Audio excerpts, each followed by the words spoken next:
اوس مې کله کله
زه باچا نه یم اشنا زه بچاګر یم زه به کاڼی یم خو کاڼی د پارس یم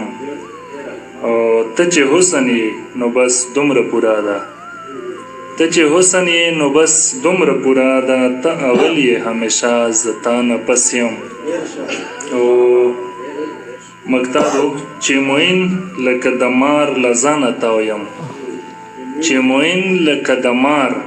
د ځانه تاو یم داسې کړې د یو مار د ژبې ټس یم مننه